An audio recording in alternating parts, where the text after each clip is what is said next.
Welcome to another episode of The Brand Called You, a video and podcast show that brings you leadership lessons, knowledge, experience, and wisdom from hundreds of successful individuals from around the world. Today, I'm privileged to have a very senior corporate professional, Navnit Singh, with me. Navnit, welcome to the show. Thank you. Navnit is the chairman and managing director of Korn, Ferry International. He has spent time with HSBC, Ranbaxy, Modi Olivetti, and Punj Lloyd. He's also an entrepreneur with his own company in HR consulting and search. So Navneet, tell me, what would you say are three key milestones in your life or your career? Very interesting. I mean, there have been so many incidents, but I think three stand out because for me, they were pretty much life-altering events. My father was a very successful manager with Genelec, and he subsequently fell terminally sick at a very young age and passed away at the age of 42. Oh no! And hence, my mother really looked after me and my younger brother, and we were pretty much independent. I remember in class 9, I was pretty much capable of taking all decisions that sometimes even graduate students, including my children, wouldn't hesitate to take. And I think that was a huge impact in terms of getting you to mature as an individual way faster than anything else. And like I always say, adversity brings out the best in you always. And if you're able to cope with that. So that was number one. The second, of course, from a company perspective was, basic foundations, was really joining iShares. And I remember I joined iShares in Alwar way back in 83, young officer. We used to be called personal officers then. And for me, and I still look back in my HR days, that industrial relations to me is the purest form of HR, rather than everyone who comes out of school today wants to just go and sit in the corporate office. And I think iShares built those very strong values of integrity, of trust, of process, of systems, and respect. And I think they would never ever compromise on that, irrespective of who you were and how senior or junior you were. And that really, got embodied in your system for life. And so that was incident number 2. The third was pretty much from a building business perspective. When I remember I joined Korn Ferry close to 9 years ago. I won't say it was small, but it was an 8-partner outfit with 65 people with just one line of business. Today we are close to 40 partners with 400 people, and growth has been many fold. And we have 5 lines of businesses, and I would like to believe that we are pretty much the market leaders in the larger human advisory space. And I think this really came from corporate or the company really believing in what you were doing, not coming in your way, not fighting the bureaucracy, and just going ahead and doing what you had to do. And I think all these 3 milestones put together really became the life cycle of a human being, really. Fantastic. What a great story. So Navneet, let's talk about Korn Ferry. You said that you were in 1 line of business. Today you're in 5 lines of business. Tell me about the scope of work that you do. So I don't know if people know, but Korn Ferry is one of the 2 listed search firms or human advisory firms. I didn't know that. Okay. Close to a 2.5 billion market cap and doing extremely well. And the roots of which go back to executive search for sure. But about 14 years ago, Gary Bunson, our CEO, I think, saw the trend moving towards consulting and advisory, where one needed to look at the whole life cycle of a human being or a corporate executive rather than just hiring him, placing him, and then moving on. And that's when the acquisition spree started, whilst we were building out our advisory consulting business organically. We bought out Lominger, which is the world's gold standard in assessments. Then we did a couple of boutiques all over the world. Then subsequently, the big one that he did was PDI. Personal decisions, which again was into assessments. We all used to say at that time, I mean, what's happening? I mean, directionally, where are we going? But he continued to believe that executive search would continue to be the tip of the arrow because most of our relationships were at the C-suite and the board. And then he went and did the real big mother of them all when we bought out the Hay Group. This was about, close to 5 years ago. And I think there was never looking back after that. And, so today we are executive search. We have advisory and consulting, which is also coupled with digital products. The third business is pretty much professional search, which is what it's exactly search, but they stop where we start in terms of executive search, in terms of the levels. And then, of course, we have a very large recruitment outsourcing business called RPO, which would do mass scale bulk hiring on an annuity basis for very large companies, both India and globally. And these would be, like hiring 22,000 people for HP worldwide, both as a outsourced and in-house model. And it could be a BOT. There are various forms to that. So I think over a period of time, Korn Ferry's moved from being a search company to a complete human capital advisory. Fantastic. And I think the transition has been very smooth. About 2.5 years ago, we decided as a firm to drop all the 5 lines of businesses branding and just create one Korn Ferry. So today, if you pick up a Korn Ferry executive card, it doesn't tell you about which line of business he or she belongs to. Because you are expected to be adept at selling everything. So internally, you may belong to one line of business. And I think it's worked very well. Some of our competitors, keep talking about, there is no one in the market who has the full breadth of service. Most of them are siloed. And I think without getting complacent or arrogant about it, we just need to continue to. So tell me, when you go through acquisitions, and I'm sure you went through the acquisitions of their Indian counterparts here as well. What were some of the challenges you faced as you started to integrate very diverse teams? See, I think the biggest challenge was, of course, there's always apprehension. Consulting is a very, very different ball game to what an executive search partner would do. The deal cycles are much longer. It could take them 6 months to sell a deal. Whereas executive search, though it's all very relationship selling, but it's far quicker turnaround. The fee structures are very different. And we are very driven in the executive search business by immediate outcomes. Okay, so you pick up a deal, you execute it. Correct. You pick up your 200,000 US fee or whatever that fee is and move on to the next engagement or in parallel. Whereas the consulting business is far more longer term, IP oriented. You structure a deal. Our proposals are 6 pages. Their proposals are 80 pages. Amazing.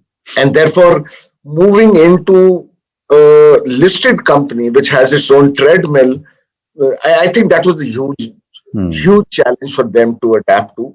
We had initial attrition, multiple M&A. But I think over a period of time, we've got a settled team. They understand what we do. The bond between all the lines of businesses has become so seamless. And most of them now see the deal size, the ticket size becoming bigger. The relationships for them are moving up the level. And therefore, they end up doing far more quality work than they would have otherwise. Very interesting.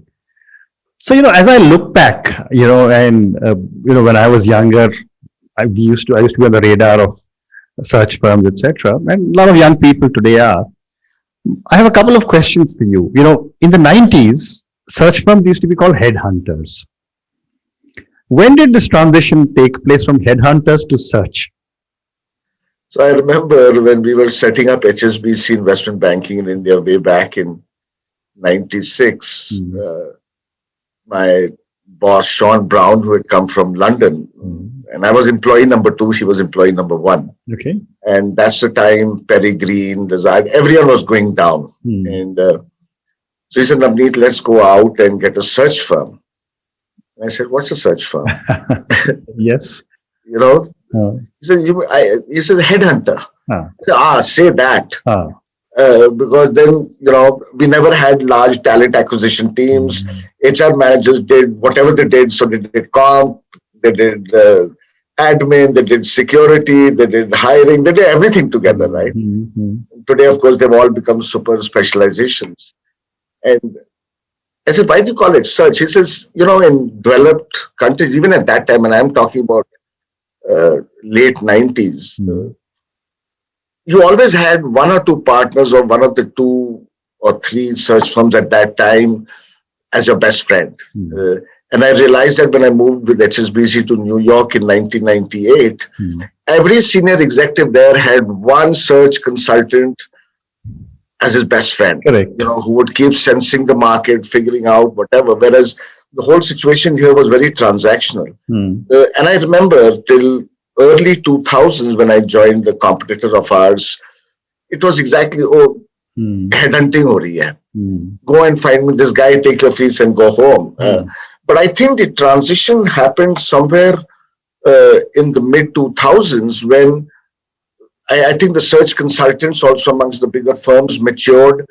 They had a far better view of across sectors, across macro level economics in terms of where the industry is going. And I think a lot of Indian business houses, captains started trusting you for your judgment, not only in terms of people, but also being able to give you a competitive analysis of what's happening. Okay. So today, if you look at it, most of our clients do not talk about search fees. They may or may not talk about deliverables, but they will certainly ask your view in terms of directionally, where are we going? Very interesting. Very interesting.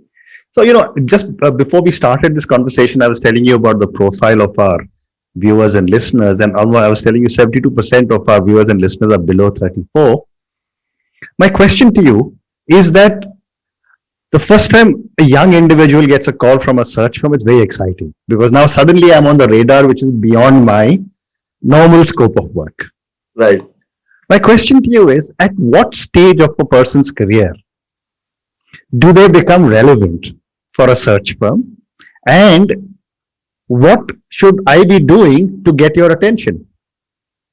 A couple of things. And within search firms, of course, there is further subdivision in terms of the levels and the reach and so on and so forth. But I think if one has to look at it from a longer term perspective in terms of a building relationship, I think the ideal time to start figuring that out is when you come close to becoming a functional head. Okay. It could be a small company, it could be a big company, it's irrelevant now. Okay. And I think the biggest thing that one should do is never ignore a call from a search firm. Okay. Well said. I tell all my senior friends over the many decades that I've known them, take the call. You always have the option to listen and refuse. But correct. You shouldn't become someone who keeps refusing calls and then one day, when you're down and out in the dumps, you call up, no one will take your call. I can promise you that. And secondly, never ever, and this is where I have a big problem with a lot of Indian CXOs, where you take offers and you last minute ditch companies. Unlike overseas, once you sign on the dotted line, you will walk through the door. It would be extremely a rare situation where, they would step out of an offer because it's all about building your credibility. Correct. Now, whether you're 34 or 44 or 54, it's about how do you establish your credentials, your sincerity, your honesty to purpose, and never lie to a search consultant. And I've said this to so many people that you have to treat us like your doctor, your lawyer, your policeman, because given the reach of both search consultants, you get to know everything. Correct. So never hide. And sincerity and honesty of purpose, I think, is what gets people's attention. Very interesting. So that's a new thing I've learned. Never hide anything from your doctor, from your lawyer, and from your search consultant. Well said. Well said. So my next question is that, when you're looking for a CEO, what are the different parameters that you look for before you shortlist an individual? You said one thing, you must be at least a functional head? See, a couple of things. Of course, because of our consulting business and because of the millions of assessments that we have done over the years, there is an art and science to it. Unlike the past where, you know, ex-CEOs like yourself or people like us, we would do an experiential interview. Correct. You would do it based on if there was a job spec. Even if that job spec wasn't there, you would try and figure out, tell me what you did from the time you were born till today. And then you try and relate that to what you're looking for and what experiences he or she will bring to the table. And that's what I call experiential interviewing. But over the years, you know, companies like ours have gathered so much IP and so much data that is got refined, and I won't call it a psychometric test. It's called the KF4D, which is called the Korn Ferry fourth dimension, which really measures you on 4 different parameters and then benchmarks you against best in class for that job. And that's something that a client would tell us through some questions that we would ask. But I think far more important than that is, are you going to look for someone for a multinational? Are you going to look for someone for a mid-sized company?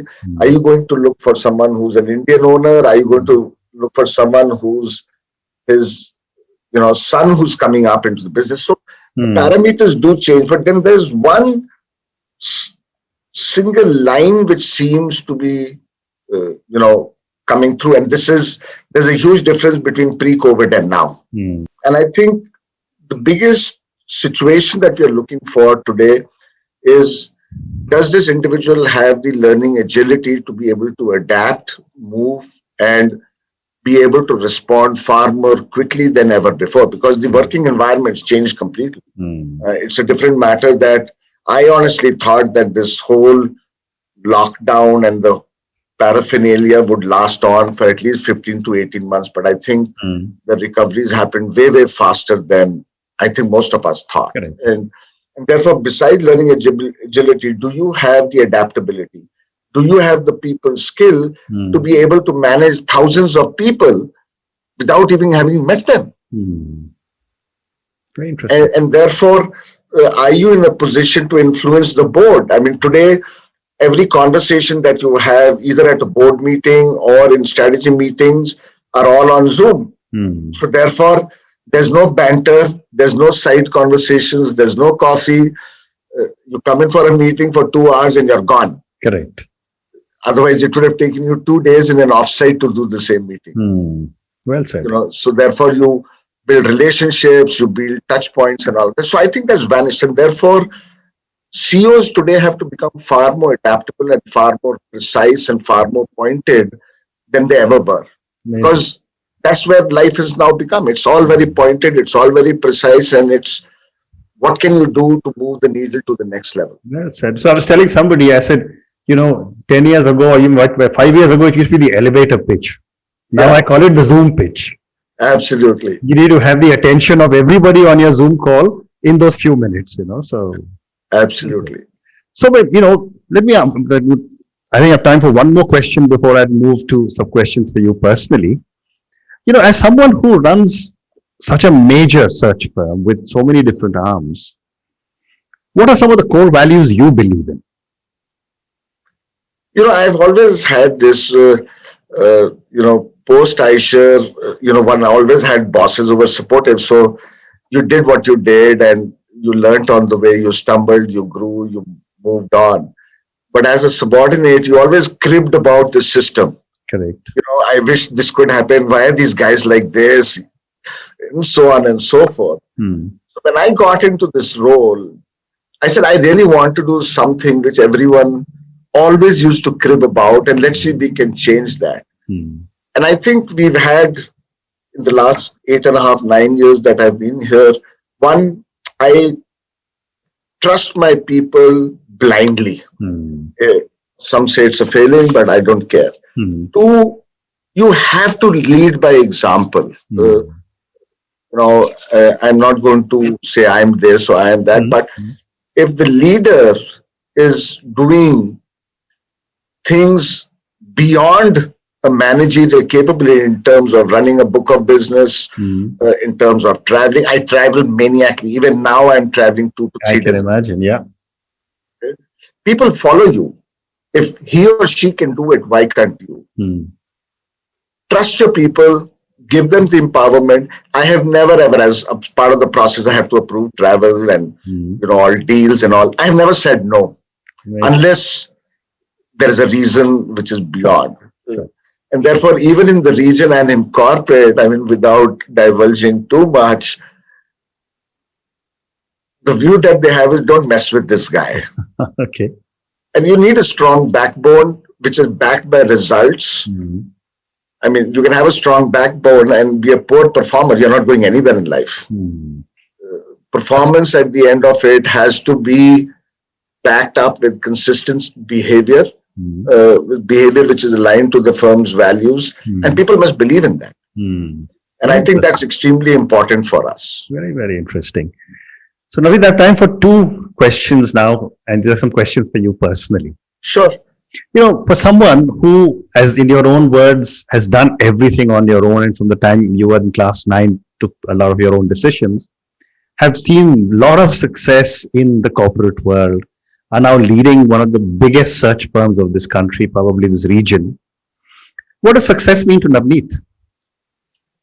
See, I honestly, and it's very easy for success in this business to go to your head. And I've seen that with a lot of people who have a lot of arrogance and, you need an appointment to talk to me. I'm very accessible. I'm very accessible. I have something called the 1-minute club. So if you don't respond to my WhatsApp or email in 1 minute, irrespective of the time, you're not in my favor, if I may use the word. Okay. But I think for me, success means leaving a legacy of a team which is going to be the best in the country, and people who will respect the firm. For me, that is far more important than anything else. I do not want anyone ever to lift a finger that here is one man who went out of his way to harm me. So I will try and do whatever I can. Fortunately, I have the bandwidth because my kids are married, my wife's a lawyer, so I don't have some of those issues, and therefore I'm pretty much 24 into 7 into 365, and I think you want to leave an impact. You want to leave an impact where your clients, whether they're Indian business captains or CEOs of multinationals or even mid-sized organizations, will say, can we speak to Navnit, because he knows what he's going to tell us is going to be black and white. I do not operate in areas of gray. Okay.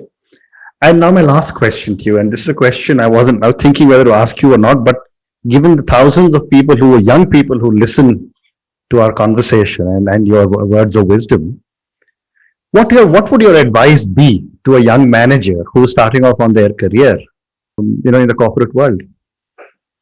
My only one advice is be patient with yourself. Do not get into peer pressure in terms of moving, because most people move very frequently, 1 year, 2 year, 3 years, because they don't like the boss's face, they don't like the money. But if you actually do research over a period of 10 to 15 years of 2 people with the same batch starting, believe me, they will not be more than 10% up or down wherever they are. And I think most of them need to be patient. Patience gives you the strength to be able to learn and build skills and competencies which are going to help you in the future. Every year moving out or every 2 years is not going to give you that stability of your mind or being able to understand, assimilate, and then deliver. Very interesting. And that, to my mind, is singularly most important. Money is important. I'm not saying money is not important, but the moment you start chasing money, it's not going to come. Build your skills, build your competencies, build your emotional maturity, and then do what you think is right. And I can guarantee you money will follow. And the search firms will also call you. Yes. Okay. Navnit, thank you so much. This has been such a fabulous conversation. Thank you for your words of encouragement, wisdom, knowledge. I wish you and Korn Ferry lots of success. Thank you, Ashutosh, for having me on your platform. Thank you. Thank you.